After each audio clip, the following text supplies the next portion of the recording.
je regarde cette situation avec une certaine forme de... C'est amusant quelque part.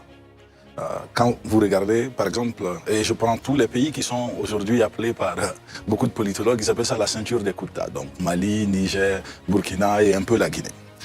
Alors, au Mali, le pouvoir actuel est arrivé tôt et c'est sous eux que se passe le procès de Amadou Aya Sanogo. En Guinée, c'est sous Mamadi Doumbia que se passe le procès de Dadis et compagnie. Et ensuite, c'est le tour du Burkina maintenant. Comme quoi, ceux qui font des coups d'État se font souvent prendre avec l'appui d'autres qui font des coups d'État. Comme quoi, tout le monde sait que faire des coups d'État a des conséquences spécifiques et qui finiront bien évidemment par payer ces conséquences-là. Aujourd'hui, ce jeu, tout le monde le savait. Le choix du Togo pour Damiba, c'était un faux choix. C'est un choix qui n'est pas très intelligent, qui n'est pas malin, surtout connaissant la position politique du Togo. Et ça, c'est quelque chose qui n'est pas caché. Les gens ont pendant longtemps parlé de Faure qui se déplace tard la nuit dans ces pays-là. Les négociations CEDEAO-AES, le rôle que Faure a pu jouer dans ça. À un moment donné, il fallait comprendre que le pouvoir au Togo a des intérêts et que ces intérêts passeront certainement au-delà de la personne de Damiba. Maintenant, ce qui lui est reproché, c'est aussi ça le challenge, parce qu'on lui reproche blanchiment de capitaux, enrichissement illicite, incitation à la criminalité. Toutes ces choses peuvent être reprochées à qui aussi? À celui qui demande à ce qu'on le lui rende. Donc réellement, pour moi, cette situation, c'est juste un autre tour de magie, parce que récemment, avec la situation au Bénin, récemment avec les situations au Venezuela, la narrative par laquelle ces pouvoirs installés par le putsch sont bien fortes et peuvent faire quelque chose, c'est effriter. Et connaissant bien les approches utilisées par Ibrahim Traoré, ce n'est qu'une autre approche pour dire je suis encore là et je peux faire quelque chose. Et pour cela, il fallait trouver les moyens et s'il le faut, satisfaire les besoins du Togo pour récupérer Paul-Henri Damiba. Docteur Banga. Moi déjà, que je suis d'accord avec lui, il y a une imprudence chez Damiba. Je peux comprendre que dans le feu de l'action sur le Togo, mais perdurer au Togo, quand c'est les relations qu'on a entre le Togo et les pays de l'AES, moi c'est totalement imprudent. D'autant plus que à chaque tentative, avéré ou pas, ou supposé de coup d'État, donc il y a un narratif, c'est Damiba, la Côte d'Ivoire, la France. Donc il devait, moi, à mon avis, bouger. Après, pour le Togo, il y a deux choses. Soit les preuves ont été irréfutables, on verra, mais je pense qu'il y avait d'autres solutions pour le Togo. Moi, la solution la plus importante, idéale pour le Togo, c'est de demander à Damiba de quitter le Togo. Parce qu'aujourd'hui, le Togo se positionne en médiateur, à la fois dans des crises ouest-africaines, mais même dans la crise de la RDC. Quand vous positionnez en médiateur, quel signal vous envoyez? Ça veut dire que si demain, un fort réussit à obtenir que, je dis par exemple, Joseph Kabila doit venir en exil à Lomé, il ne viendra pas. Plus aucun opposant ne voudra venir en exil à Lomé, parce qu'il va se dire à n'importe quel moment, je peux me retrouver dans le pays. Et puis il y a une tradition d'asile africaine qu'on maintient. Et aujourd'hui, quand vous acceptez, parce qu'on oublie trop souvent les conditions dans lesquelles Damiba est parti. Damiba est parti dans des conditions où, peut-être que Eric pourra mieux en parler que nous, où son armée n'avait pas perdu le combat.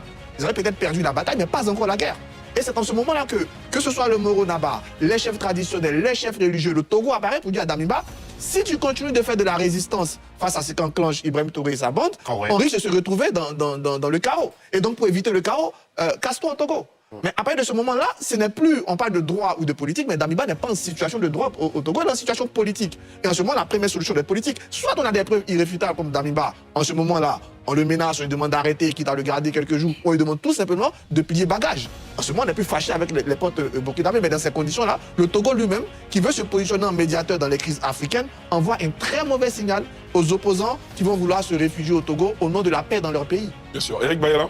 Oui, mais sur la question, c'est une question qu'il faut traiter avec circonspection, parce que la posture du Togo gêne un peu. Quand on lit le communiqué, il est clairement indiqué qu'il y a eu des garanties que le Togo a pu obtenir en ce qui concerne que M. Damiba ait un procès équitable et que la peine de mort ne soit pas exécutée contre lui. Mais que sont les partis en présence qui discutent du contenu de son extradition? Vous avez d'un côté le Togo, qui est, j'allais dire, avec un président qui est élu, et de l'autre côté, vous avez une junte militaire, et donc qui n'a pas de légalité constitutionnelle. Et donc rien ne peut engager donc ces accords-là que le Burkina prend vis-à-vis du Togo. Ça, c'est d'abord un premier point. Le second point, n'oublions pas que le lieutenant-colonel Henri Damiba était le chef de la junte qui a fait le coup d'État contre Roch et Christian Kaboré. Et il avait, au niveau de la transition, on a parlé de MPSR 1.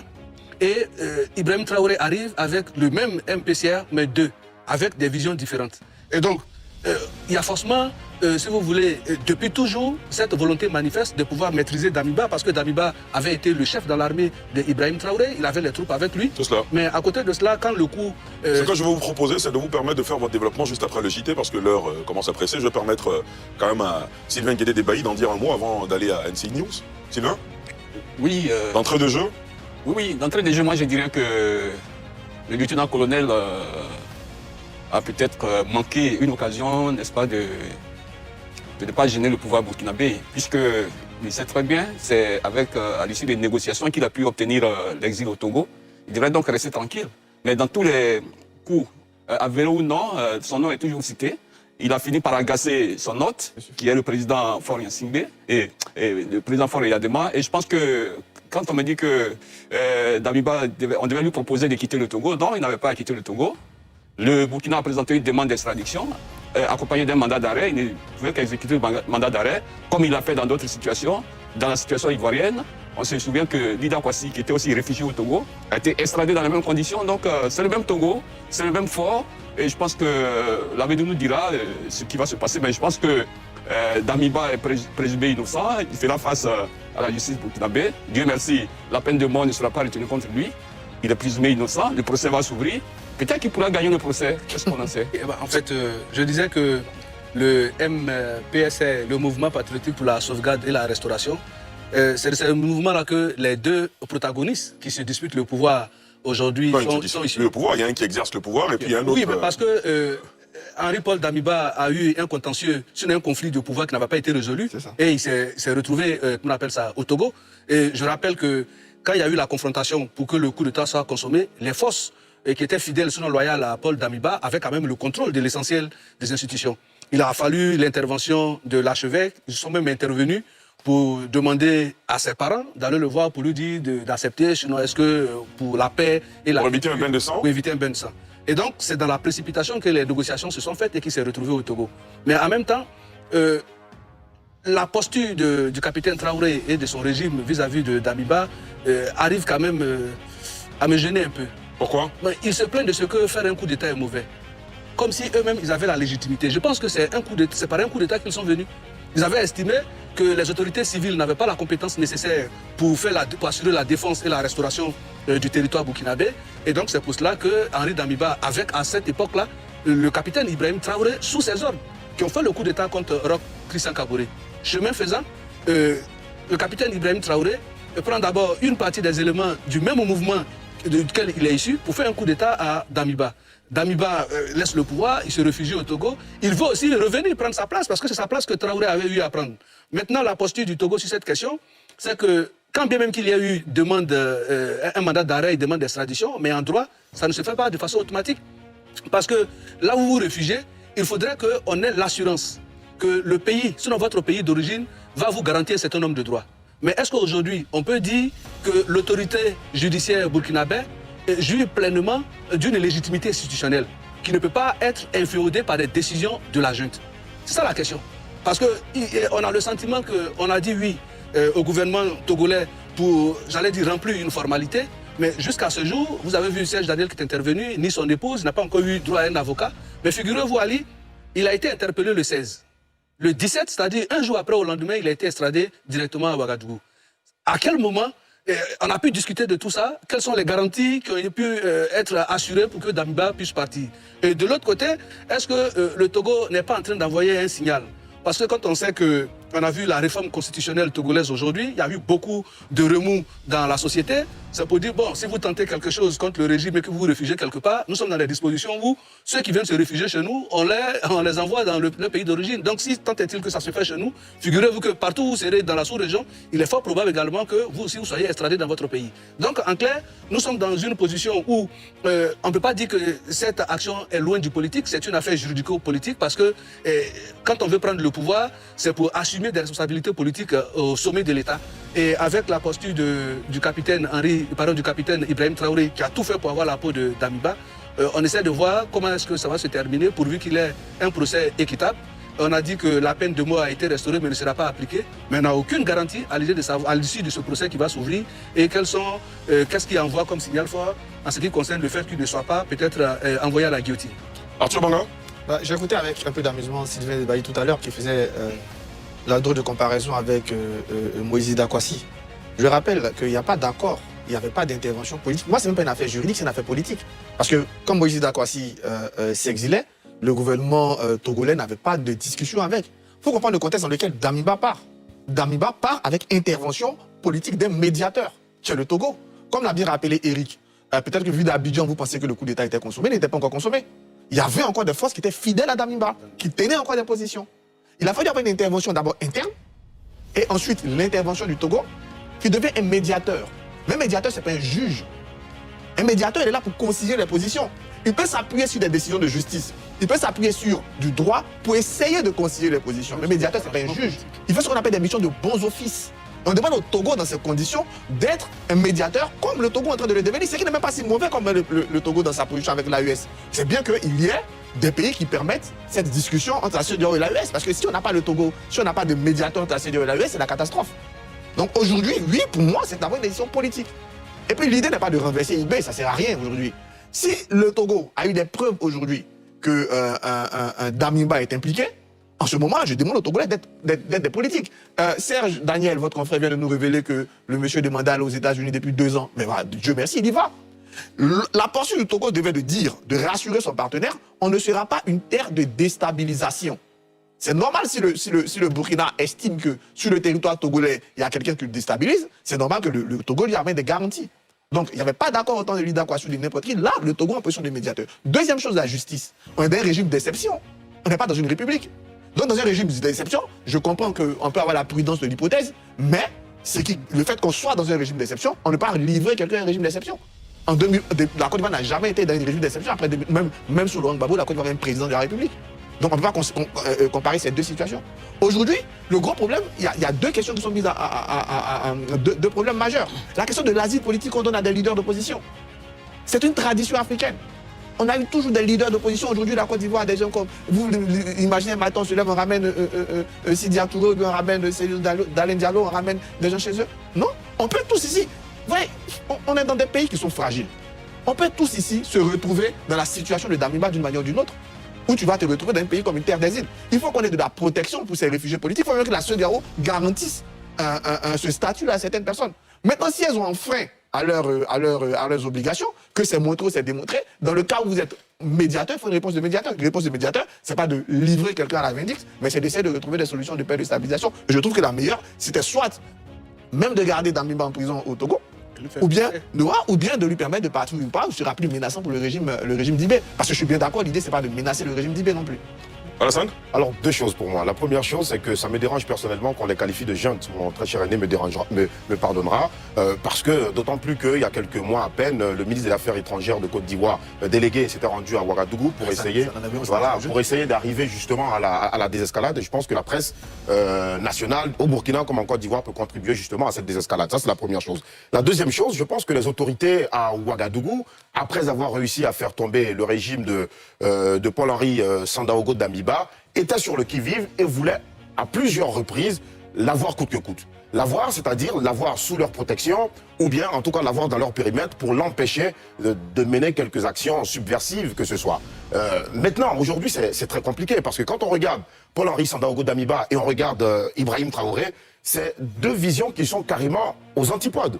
Paul-Henri Sandaogo Damiba, il a dit à plusieurs reprises, il est contre le fait que dans la sous-région ouest-africaine, certains États quittent la CEDEAO et se réunissent pour créer donc de nouveaux cercles d'influence. Il est contre ça. Il a même dit clairement dans une interview qu'il ne voudrait pas que nos pays se retrouvent comme en 1884 à Berlin. Il n'en veut pas. Il est contre la politique de la lutte militaro-centrée contre le terrorisme et il propose d'autres approches. Il a dit à plusieurs reprises, il a dit qu'il fallait, on a essayé d'amener une autre vision dans la lutte contre le terrorisme qui est que c'est pas seulement par les armes qu'on pourrait le faire, puisqu'il se trouve au Burkina, je répète ces mots, des cousins, des frères qui eux-mêmes, au sein d'une même famille, se retrouvent chez l'ennemi. Donc je pense que un homme qui a une telle vision, d'ailleurs, pour finir, c'était un homme de rassemblement. Il a prôné la réconciliation et il a même fait venir l'ancien président Blaise Compaoré à Ouagadougou pour tenter d'amener cette réconciliation. Ça n'a pas pu se faire. Et ce sont toutes ces conditions-là qui ont fait tomber le président Paul-Henri Sandaogo Damiba. Et quand on regarde, après lui, ceux qui arrivent au pouvoir, qui sont des panafricanistes convaincus,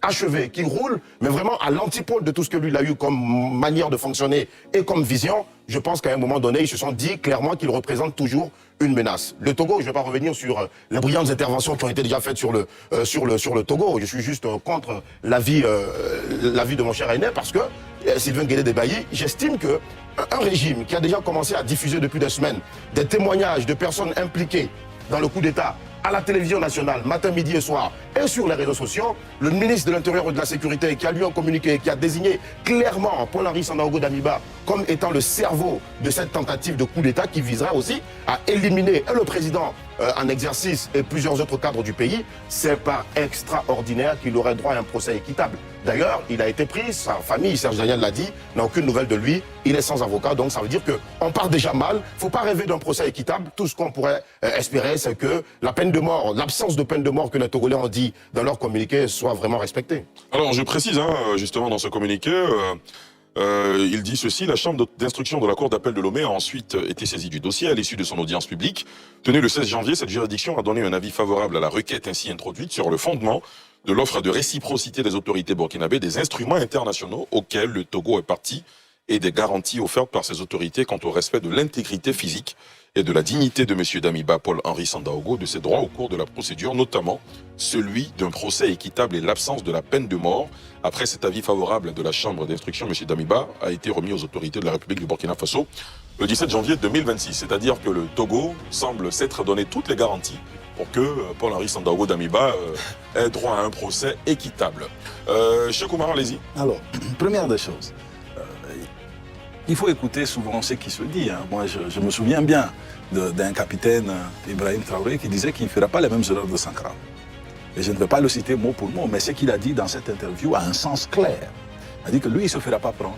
Et tant qu'il peut te prendre, il te prendra, et tout le monde sait ce que ça veut dire. Première chose. Deuxième chose, la justice burkinabé, au début de cette phase de transitoire avec le capitaine, a tenté de faire un travail de justice, à arrêter certaines personnes et mettre des mandats. Nous avons vu des soldats débarquer dans des palais de justice pour empêcher la justice d'être dite. Nous connaissons combien de magistrats burkinabés aujourd'hui qui sont forcés à l'exil parce qu'ils ont voulu faire leur boulot et que ce qu'ils ont voulu faire n'était pas en accord avec ce que le régime actuel prône. Donc, pour moi, au vu et au su de tout ce que nous avons pu observer ces 3 dernières années de la part du président Ibrahim et de son régime, il n'y a aucune garantie qui existe. Et ce qui est très intéressant, c'est que le Burkina a une facilité aujourd'hui à dire non, nous sommes souverains. Donc, ok, des garanties données au Togo, le Togo donne Damiba. Maintenant que Damiba est Ouaga, qu'est-ce que le Togo peut faire pour s'assurer que oui, Damiba ait droit à tout ça? Alors, si c'est un procès équitable que le Burkina a donné la garantie, quand on fait arrêter quelqu'un et qu'on lui ses droits, sa défense est immédiate. Où se trouve sa défense quand ses proches sont en train de dire qu'ils n'ont pas de nouvelles? Alors, il faut cesser à un moment donné de tenter de donner une crédibilité qui n'existe pas. Ça n'existe pas. Une autre chose qui est très importante. Moi, je le dis, je ne suis pas surpris. Je ne suis ni surpris ni choqué.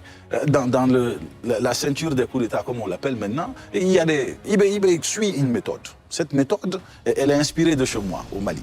Alors, Damiba représente, en principe, pour IBE, ce qu'un certain général Abbas Dambélé représente pour Assimi Goïta. Assimi Goïta. C'est-à-dire c'est un ancien supérieur qui a une certaine carrure, qui a des soldats qui sont fidèles à lui, qui l'apprécient beaucoup. Et il y a juste quelques mois, la même chose. Abbas à la télé, attaché de coup d'État, machin, ceci, cela. Plus tard, pas de procès. D'ailleurs, le président prend simplement un décret, le radie des forces. Et maintenant, on nous dit que bon, il y a une défense qui a engagé quand même la Cour suprême est saisie maintenant. Mais là-bas, ils n'ont pas encore eu de procès pour le moment. Ils sont d'ailleurs radiés des forces. Donc ça, vous avez vu qu'à chaque fois qu'au Mali, on fait ce type de choses, quelques petits temps plus tard, on voit la même chose se répéter au Burkina. Et c'est les mêmes narratives, pas seulement que militairement. Au Mali, nous, en 2021, on nous a parlé des centrales nucléaires. En 2023, on en a parlé au Burkina. Et je peux vous citer une vingtaine d'exemples comme ça, où c'est à peu près du copier-coller de part et d'autre. Donc, en réalité, miser sur ça, c'est vraiment fermer les yeux sur la réalité. C'est Damiba qui n'aurait pas dû se faire prendre. Un officier supérieur, dans ce type de cas, tu prends tes dispositions pour ne pas te... Mais comment il prend ses dispositions quand Serge Daniel, par exemple, nous apprend qu'il voulait se rendre, par exemple, aux États-Unis et qu'il s'est heurté visiblement à plusieurs difficultés qui l'en ont empêché? Première des choses, il a fait un temps en qualité de chef d'État burkinabé. Il a certainement dû développer des contacts. Il a certainement dû parler à d'autres chefs d'État qui ont une certaine influence. Il connaît 2-3 personnes qui peuvent faire bouger les lignes. L'idée, c'est de parler à ces personnes, c'est de dire attention, je crains pour ma sécurité. Surtout qu'on parle de moi à la télé chaque 3 semaines quand on peut. Je crains pour ma sécurité. J'ai besoin que vous discutiez avec les autorités togolaises pour trouver ne serait-ce qu'un canal et me permettre de me retrouver dans un espace où je me sentirais serein. Et c'est aussi, c'était de la communication. Mais dans une Afrique de l'Ouest où il y a de la suspicion sur presque tout le monde, qui voudrait prendre le risque de prendre langue avec lui, au risque de se voir cité justement dans les communiqués à la télévision dans son pays. Et c'est pourquoi c'est très important. Le deuxième élément que j'allais citer, c'est l'élément de communication. Damiba a eu l'opportunité de faire une interview. Il aurait pu en chercher une autre pour expliquer qu'il n'a plus aucune volonté de revenir aux affaires et que ça ne l'intéressait pas. Il fallait quand même prendre le devant parce que quand tu te fais accuser encore et encore et encore et que tu te tais, au final, les gens finissent par croire que c'est une réalité. Et je pense que c'est ce travail qui a été fait. Très bien. Sylvain Guédé-Debaï, c'est à vous. Oui, je pense que dans ce imbroglio-là, il faut éviter quand même le procès d'intention. Il faut éviter le procès d'intention parce que je me dis que Damiba, le lieutenant-colonel Damiba n'était pas en train de disputer le pouvoir avec les autorités burkinabées, avec IB. Il a perdu le pouvoir, il a perdu le contrôle du pouvoir et il s'est réfugié au Togo. Alors un réfugié, c'est un statut, mais qui est assorti quand même de certaines conditions. Un pays vous reçoit et vous dit, oui, vous pouvez rester sur mon territoire, mais voilà un certain nombre d'interdits. Et il faut respecter ces interdits. Dès lors que vous sortez de ce cadre-là, mais la loi va s'appliquer à vous. Et donc, ce qui se passe, je pense que le Burkina ne s'est pas encore effondré, le Mali non plus. Il y a, c'est vrai, des régimes d'exception, mais la justice y est administrée. Il y a une administration, il y a des institutions qui fonctionnent, un pays qui fonctionne.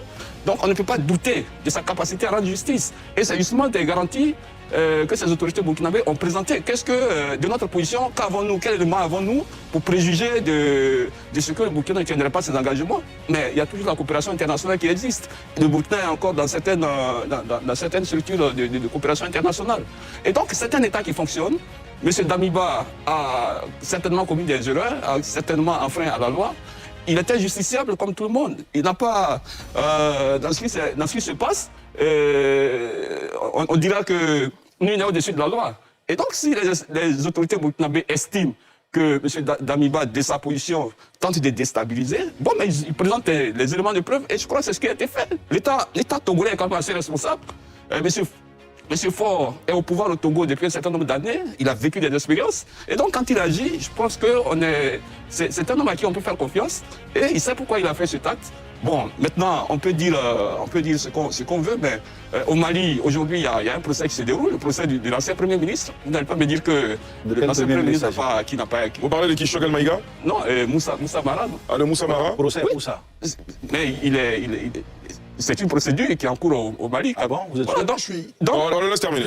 Laissez Sylvain terminer. Je veux dire que il ne faut pas faire des procès d'intention. Il faut faire confiance aux différentes parties. C'est au cours du déroulement du procès qu'on pourra faire les critiques possibles. Voilà, sinon, M. Damiba n'est pas au-dessus de la loi. Et je pense que ce que moi je peux déplorer dans cette affaire, c'est souvent les extraditions express. Comme on l'a vu un peu dans le cas de Ida Kwasi, comme on l'a vu dans le cas de Jean-Noël Abbaye au Ghana, comme on l'a vu dans le cas de Charles Blé Goudé au Ghana également. En Afrique, dès qu'il y a une certaine coopération entre États, dès qu'on arrête quelqu'un, le lendemain, il est expédié chez lui. Alors qu'au Burkina, il y a une affaire entre le cadet de Blaise Compaoré, qui est encore en France. Le Burkina demande son extradition, mais il y a des années que cette procédure-là est en cours et elle n'est même pas encore terminée. En 2000, même un peu plus loin, l'affaire Fujimori au Pérou, il a été finalement arrêté au Chili en 2005, mais il a fallu 2 ans pour traiter cette affaire-là avant d'être remis à son pays, où il a été jugé et puis bon, peut-être libéré plus tard. Donc il ne faut pas préjuger des choses. Damiba va faire face à la justice, et puis bon, s'il y a condamnation, il y aura condamnation, et puis bon, peut-être qu'un jour, il sera libéré. Alors, dans cette Afrique de l'Ouest marquée par les deux blocs AES et CEDEAO, comment la CEDEAO peut percevoir ce message, cette extradition de Paul-Henri Sandaogo Damiba vers son pays quand on sait qu'il y a des tensions entre les deux organisations? Arthur Banga. Avant de venir, permets-moi quand même de dire... Très rapidement. Moi, quand j'entends l'extrême confiance de Sylvain à la justice... non, il a dit d'éviter les procès d'intention, c'est son analyse. Non, je précise ça juste avant de vous laisser poursuivre. La justice burkinabé n'est pas moins efficace que la justice guinéenne ou la justice ivoirienne. Voilà, ils ont leurs procédures, ils vont les appliquer. Très bien. Voilà. Arthur, c'est à vous. Je suis tellement content de l'entendre ça et je suis toujours surpris quand il parle de prisonniers politiques en Côte d'Ivoire. C'est tout. Mais bien sûr. Voilà. Quand la justice ivoirienne traite, c'est s'il vous plaît, politique. ne parlez pas ensemble. Quand la justice burkinabé le fait, c'est exceptionnel. Ça, c'est Non, vraiment mais il y a aussi le narratif d'ici. Ici, on dit que c'est la justice. Donc, il faut aussi laisser que la justice burkinabé aussi déroule. Sylvain, on laisse Arthur développer ensuite, parce que je l'ai interrompu quand il a voulu vous interrompre. Ok. Donc, je n'ai même pas tenté de l'interrompre. non, je ne parlais pas de vous. Je dis justement que Oui. je suis tellement séduit de son extrême confiance à l'efficacité et à la célérité de la justice burkinabé, mais assez quand même surpris qu'à chaque fois que la justice ivoirienne finisse un procès, du coup, il parle de procès politique, ça montre toute sa mauvaise Moi, tu n'as jamais entendu ça de moi, Tu veux Arthur. dire, s'il vous plaît. J'ai jamais tenu une telle position. Messieurs, Les internautes alors, nous suivent. moi, j'ai jamais tenu s'il la deuxième s'il vous plaît, revenons. Les adressés à ceux qui Revenons. détiennent, mais pas à moi. La Bien deuxième sûr. chose que J'ai je veux jamais dire- eu un tel jugement. Merci, La Sylvain. deuxième chose que je veux dire encore à Sylvain, il a tellement confiance à la justice burkinabé qu'il a réceptionné quelqu'un le 17 et jusqu'au 20 qui n'a ni avocat, ni contact avec sa famille, ni contact avec quiconque. Donc ce n'est pas des procès d'intention. M. Damiba a eu le temps de dire au revoir à sa femme. Voilà, ça aussi, c'est une information. C'est juste. Voilà. D'être capturé le 17 on au peut pas 20, dire qu'il n'a pas de sans pouvoir voir un avec sa avocat, famille. sans voir sa famille, sans avoir droit à quelque chose. Et monsieur nous estime que c'est très bien. Bon, on n'est pas dans le même monde, ça se voit. Mais c'est pas ça le problème. Le problème, c'est que je reprécise. On est dans un régime d'exception. Un régime d'exception ne peut pas être traité comme un régime normal. Le Burkina, tu le veux ou pas, c'est un régime d'exception. Donc, c'est normal qu'on ait de la prudence sur la justice. Pour la deuxième fois, je répète, le Togo était en position de bons offices. Vous n'allez pas réinventer la roue, vous n'allez pas fabriquer l'histoire. Le soir, Damiba n'avait pas perdu le pouvoir. Jamais il a perdu le pouvoir. Les trucs sont là Et que le il journaliste... contrôle- On va pas refaire ce cours d'histoire, s'il vous plaît. Contrôle quel Tout le monde est pouvoir là. au Burkina Il contrôlait des points, il y a eu des négociations qui ont été faites à la fois par l'évêque, par le Moro Naba, par les chefs traditionnels et finalement par la médiation togolaise. C'est de fait. En fin de compte, le Paul-Henri Togo- Sandaogo Damiba a Moi, perdu je le dis- pouvoir. On est d'accord. Non, mais il n'a pas perdu parce qu'il était chassé. Il a perdu à l'issue des Mais c'est pas négociations l'objet. dans lequel... Si, c'est important. Parce que là, on sent le rôle du Togo. Et Il c'est pour ça que moi, je n'exerce pas le rappelle. pouvoir. Je dis que le Togo était en mission de bons offices. Ça, on l'a entendu. Pas du Togo d'être un juge, mais de continuer de cette mission de bons offices. Et cette mission de bons offices, pour revenir justement à la question que vous posez, pose même les questions de l'Asie sur notre espace. Parce que notre espace est une tradition d'asile, sans forcément avoir ce statut. Aujourd'hui, moi, je pense que le Togo est en train de mettre en difficulté cela. Surtout qu'il y a des solutions de réchange. Parce que, bien sûr, je ne dis pas que Damiba est blanc comme la neige. Il a même fait des déclarations dans lesquelles il a dit qu'il n'allait pas rester les bras croisés sur le Burkina commençait à chuter. Donc l'idée n'est pas de dire Damiba c'est un gentil monsieur forcément. L'idée n'est pas de dire faut encourager le renversement de Ibé. Ibé il est là, il est chef de l'État aujourd'hui. C'est lui qui incarne l'autorité au Burkina. Faut en tenir compte et chercher à en sortir. C'est ça notre point de vue. Mais nous disons que cette façon de faire, même le statut de médiateur du Togo est en danger. Parce qu'aujourd'hui, sortons même de l'Afrique de l'Ouest. Le Togo s'est positionné aujourd'hui comme médiateur dans la crise en RDC. Donc ça veut dire qu'on peut estimer que Joseph Kabila, qui est aujourd'hui menacé d'être condamné par la justice en RDC, retrouve un statut qui le met au Togo. Mais il ne va jamais accepter de venir au Togo. C'est qu'il a vu de Damiba là, il ne va jamais accepter de venir au Togo. Alors que le colonel Tigri, pris en flagrant délit de tentative de coup d'État, est passé par le Togo dans sa fuite. On n'a pas arrêté, on n'a pas remis aux autorités béninoises. Donc le statut du Togo, c'est un statut de médiateur que je me réjouis de ce statut de médiateur parce que je dis heureusement qu'il y a le Togo, parce que malgré tout, il faut qu'on continue le dialogue avec les pays de l'AES. Malgré tout, nous sommes dans le même espace, qui a des défis communs, les défis de terrorisme, les défis climatiques, et tant de défis de pauvreté qui nous emmènent forcément à devoir parler avec les autorités de ces pays-là en dépit de nos désaccords. Et c'est bien que le Togo maintienne ça. Justement, au nom de ce statut de médiateur, le Togo ne doit pas ramener Damiba chez lui. Parce que c'est le ramener, c'est le livrer. On sait tous ici que Damiba, le procès n'a pas commencé, qu'il est déjà condamné, tout le monde le sait. Puisque depuis des semaines et des mois, il a appuyé. Donc je pense que ça, on le sait. Soit on maîtrise Damiba, soit on lui permet de se retrouver ailleurs, tout en garantissant la stabilité de Damiba. Le plus important, c'est pas de livrer Damiba, le plus important, c'est de garantir la stabilité du régime Ibrahim Traoré. Donc je pense que le Togo n'a pas privilégié nécessairement cette voie-là. Oui, en fait, quand notre cher ami nous dit d'éviter des procès d'intention, moi je suis entièrement d'accord. Très d'accord. Et je vais lui demander la même chose. Si nous devons éviter des procès d'intention, il faut que lui aussi il évite de dire que Damiba aura certainement, en fait il a répété le mot certainement 3 fois. Donc lui aussi il ne peut pas se permettre d'être sûr à 100% que Damiba aura droit à un procès équitable. Et c'est ça le but de l'analyse, c'est de regarder des faits et en fonction de ces faits, de regarder et de chercher ce qu'il y a de plus plausible en maintenant quand même ce cadre de réserve. Donc cette réserve, moi je l'ai. Ma réserve part d'où? Et je vais m'expliquer. Quelqu'un qui d'abord a violé la loi fondamentale de son pays. Vous voulez que je lui fasse confiance? C'est comme me dire, quand quelqu'un rentre chez moi, qu'on tire sur mon père et qu'on prenne la place du chef de famille, et vous voulez que je fasse confiance à la justice qui est assujettie à cette personne. Ça pose quand même ça exige que j'ai des réserves. Parce que la personne même qui est supposée être le garant des institutions n'a pas respecté ces institutions en venant s'installer à la tête de ces institutions. Premier élément de réserve. Second élément de réserve, le garant des institutions est à la tête des institutions depuis un certain temps. Nous avons pu observer plusieurs choses se faire. Alors, ce que nous avons pu observer se faire, c'est, par exemple, il y a un cas qui est assez intéressant au Burkina, c'est le cas de la jeune dame guérisseuse, Adja, qui a été prise par un magistrat, et au final, c'est des soldats qui ont débarqué au palais de justice pour mettre le magistrat à mal et ramener Adja. Il y a encore, je vous rappelle, il y a une multitude de magistrats burkinabés un peu partout dans l'Afrique de l'Ouest qui sont exilés parce que les décisions de justice qu'ils ont rendues n'ont pas été acceptées par le pouvoir en place. Donc ça me pose la seconde réserve principale. Qu'est-ce que c'est? C'est de dire que le pouvoir exécutif au Burkina a une tendance à s'immiscer dans les questions de justice et à y faire régner sa voix en lieu et place de la justice. Troisième point de réserve.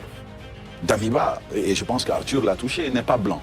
Moi, d'ailleurs, croyez-moi, moi j'aime bien quand quelqu'un qui a perpétré un coup d'État se fait prendre. Moi j'aime bien, non, je vais lui faire comprendre, j'aime bien que la justice parle. Mais je ne suis pas de ceux qui acceptent la justice des injustes non plus. Et la justice des injustes, c'est bien évidemment dans ce cas. Damiba a pris le pouvoir par les armes, il a incité au crime. Quand vous rassemblez des soldats et que vous dites, bon, nous allons attaquer la première institution du pays, nous allons prendre d'ailleurs celui qui incarne cette institution et nous allons occuper toutes les autres institutions du pays parce que nous valons mieux que les autres sans suivre la règle. Est-ce que vous n'incitez pas au crime? Bien évidemment que vous incitez au crime. Est-ce que vous n'utilisez pas les moyens de l'État à des fins criminelles? Bien évidemment que vous le faites. Donc celui qui a fait la même chose que Damiba, peut-il en un moment donné prétendre pouvoir être juge dans le cas de Damiba? Moi j'en doute. C'est pourquoi l'on dit que le rôle du Togo est extrêmement important. Parce que le Togo est dans ce cas de figure celui qui a dit à Damiba, écoute, ne prends pas ça personnellement. Nous allons te mettre dans des conditions qui sont humaines et laisse tout ceci se faire pour le bien-être du Burkina Faso. Alors, si Damiba a été envoyé au Togo pour le bien-être du Burkina Faso, et c'est là où votre certainement me dérange, parce que vous dites que Damiba a certainement failli à respecter les interdits qu'on lui a posés. Et je suis convaincu, et comme votre propre expression, de notre position, de votre position, est-ce que vous pouvez affirmer ici aujourd'hui que vous avez les preuves palpables et irréfutables que Damiba a fait quoi que ce soit de la sorte? Je suis exactement. Et on est là pour analyser les faits. On n'est pas juge, personne n'est juge ou acteur de l'appareil judiciaire dans le pays. C'est cette conclusion que je voulais dire. Parce que cette conclusion qui dit que vous n'êtes pas juge et que je ne suis pas juge, elle est très correcte. Mais le souci maintenant, c'est que nous sommes ici pour poser des analyses et que chacun pose des analyses. Et c'est ce que nous faisons. Et maintenant, dire quelque chose que vous avez dit. Terminez, oui, dernier point. Quand vous dites que dans ces pays, il existe une justice qui fonctionne. Et bien sûr. Je vous l'accorde, c'est vous qui le dites. Mais vous savez pourquoi moi je doute? Vous savez pourquoi? Je vais vous l'expliquer très simplement. Dites-nous rapidement. Alors, allez très rapidement. Pourquoi je doute de cette justice? Parce que celui-même qui serait dans le rôle de magistrat suprême, de chef de la magistrature, est lui-même, selon les textes de ces mêmes pays, un criminel. Et ça, c'est quelque chose qui ne peut pas être mis de côté. Voilà. C'est cela que j'appelle... Ouais. Non, mais c'est son analyse. Très rapidement, allez-y. Oui, c'est cela que j'appelle des procès d'intention, parce que il faut quand même respecter les institutions de ce pays. Pour le moment, en tout cas pour le moment, dites-le à ceux qui ont fait les coups d'État. Parce que le respect des institutions, pour le moment, par les coups d'État. Pour le moment, au Mali, laissez-le faire ça. Pour le moment, au Mali, c'est Assimi Goïta qui est le chef des institutions, et c'est eux qui agissent pour le Mali dans les relations internationales. Donc il faut respecter cela. Personne ne dit le contraire. Il faut respecter cela. Parce que quand vous dites... Quand vous essayez de faire ça... Monsieur, vous n'allez pas parler ensemble. Alors, s'il vous plaît. Ce que vous avez décrit tout à l'heure, c'est peut-être dans un pays... S'il vous plaît. Attendez, ce que vous avez décrit, la situation que vous venez de décrire, c'est peut-être dans un pays idéal. Dites-moi, ici en Afrique, ce que vous dites là, ça existe où? La bonne justice, ça existe où? D'ailleurs, monsieur, Sylvain Guédé de Baïcho Gouma, je ferme la parole. S'il vous plaît, s'il vous plaît. S'il vous plaît, même dans les pays, juste une phrase. Rendez-moi la tâche. Je vous jure que ça va être une phrase. Si vous allez au-delà d'une phrase, je vous interromps. D'accord. Ma phrase est la suivante. Dans tous les pays, il y a des problèmes de justice, mais il n'y a que dans certains pays où la justice est rendue par celui-même qui est coupable. Parce que quand Bon, là, je suis bien obligé de vous respect des institutions commence par respecter les institutions. Très bien, on a deux autres sujets à aborder. Eric Bayala, très rapidement, pour terminer sur ce mais premier en sujet. fait, moi, je suis quand même un peu touché quand mon voisin de gauche parle de procès d'intention. Oui, Parce vous avez que- le procès Mais c'est son analyse. Mais justement, mais Oui, mais Ali, attendez, s'il vous plaît. Quelqu'un estime que vous lui faites un procès d'intention, vous faites un procès d'intention à des gens.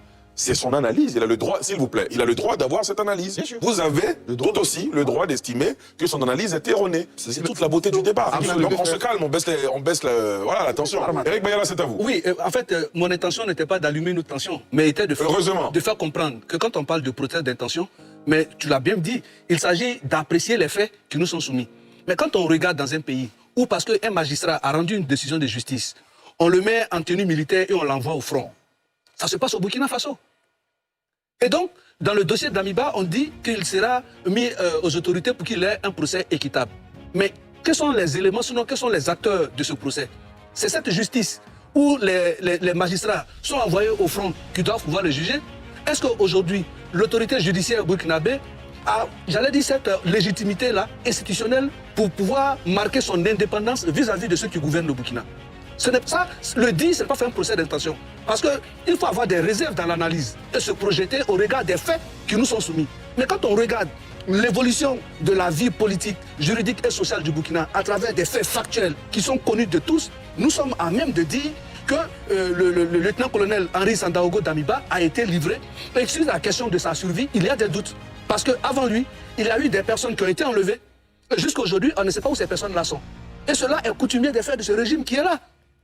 On parle de mouvement patriotique pour la sauvegarde et la restauration, qui est un mouvement duquel est sorti non seulement Damiba et Ibrahim. Donc forcément, l'un a perdu le pouvoir, mais ce sont des éléments qui sont issus de mêmes unités où, qu'on le veuille ou pas, Damiba a ses hommes au sein du MPSR, tout comme chose qu'on appelle Ibrahim Traoré. Et donc aujourd'hui, en envoyant Damiba au Burkina, je pense que le cas de Ibrahim Abré aurait pu faire école. Hissène Habré, pardon, aurait pu faire école, où il a été pris, extradé au Sénégal, avec tout ce que son pays d'origine a fait, le Sénégal n'a pas voulu, il a eu un procès au Sénégal. À tout le moins, on aurait pu faire un procès à Damiba au Togo, puisque le Togo est dans une position de médiateur. Vous avez parlé des relations entre la CEDEAO et les pays de l'AES. Mais combien de pays membres de la CEDEAO qui recherchent des personnes qui sont tapées dans les pays de l'AES, à qui on a adressé des mandats d'arrêt internationaux, mais qui n'ont pas encore été exécutés, non seulement par le Burkina et par les autres pays avec. Donc il faut une certaine réciprocité dans les relations bilatérales entre les États, dans le strict respect de la dignité de chacun des peuples. Et donc nous nous interrogeons sur effectivement l'intégrité physique de cet officier supérieur de l'armée burkinabé, qui, il faut le rappeler, à un moment donné a été le chef de l'État du Burkina Faso. Abonne-toi, active la cloche de notification pour ne pas rater les prochaines vidéos.